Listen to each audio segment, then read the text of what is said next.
to financial sector reform. Financial sector reforms refers to deregulation of domestic financial market and liberalization of capital account. There are from the financial sector reforms are reforms in banking sector, reforms in stock market and reforms in insurance. Yes, now reforms in the banking sector, which talks about the role of RBI was reduced from regulator to the facilitator of financial sector. So, the financial advisor were not allowed to take any decisions on many matter, yes, without consulting the RBI. Now, we'll just move on to the other one. The reform policies led to the establishment of the private sector bank, Indian as well as the foreign. See, for example, Indian banks like ICICI, foreign banks like HSBC increased the competition and benefited the consumer through low interest rates and better services. At the last, the limit of foreign investment in the banks was raised to around 51%. So, foreign institutional investors like mutual funds, pension funds were now allowed to invest in Indian financial market. Now, let's move on to the other one, trade sector reforms. The trade policy allowed domestic providers of goods and or services to compete more freely in the world market and foreign provided to compete more freely in the domestic market. Trade sector reforms, what are those? Elimination of import licensing. Second, rationalization of tariff structure. Third one, adoption of flexible exchange rate. Yes, now fiscal sector reform. India's fiscal sector reforms help to raise the rate of saving and investment in India. This further helps to enhance the productivity of public expenditure. India has established itself as one of the fastest growing economies in the world. India is also advancing towards the economical growth and improvement in literacy. Let's start off with impact of these reforms.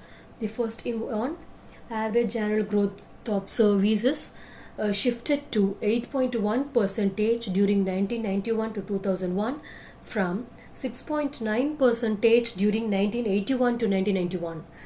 So there was a growth rate in the services will shifted from 6.9 to 8.1%.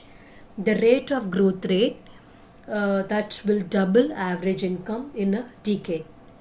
Rapid growth in communication services, financial services, business services and community services.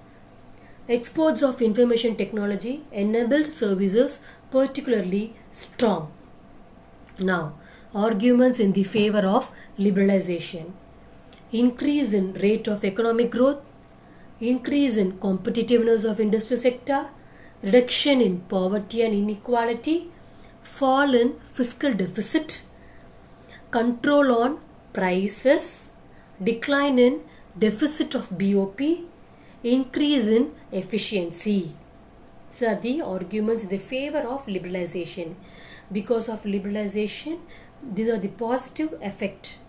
Yes, there was increasing the economic growth, increasing the competitiveness industrial sector and reduction in the poverty as well as inequality and fall in the fiscal deficit, control on arguments in the against of liberalization, less importance to agriculture, pressure by IMF and the World Bank, more depending on foreign debt, dependence on foreign technology, problem of unemployment. Move to privatization. Privatization means transfer of ownership, management and control of public sector enterprises to the entrepreneurs in the private sector.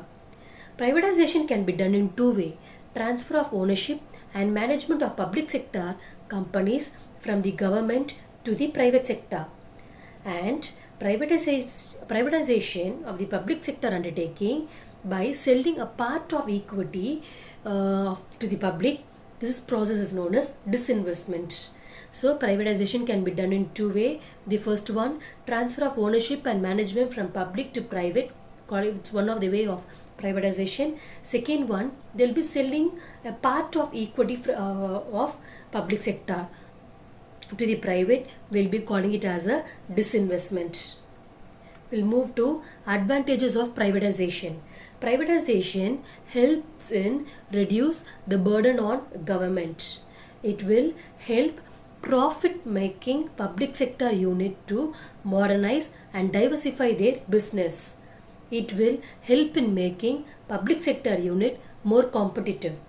It will help to improving the quality of decision making because the decisions are free from any political interference. Privatization may help in reviving sick units which are the liability of the public sector. Industrial growth, increase of foreign investment, increase in efficiency. Move to disadvantages of privatization. Industrial sickness, lack of welfare, class struggle, increase in inequality, opposition of employees, problem of financing, increase in unemployment, ignore the weaker section, ignore the national importance. Now, move on to examples of privatization in India. Lagon Jute Machinery Company Limited, LJMC, Videsh Sanchar Nigam Limited, BSNL, Hindustan Zinc Limited, HCL, Hotel Corporation Limited of India, HCL, Bharat Aluminium Company Limited, Balco.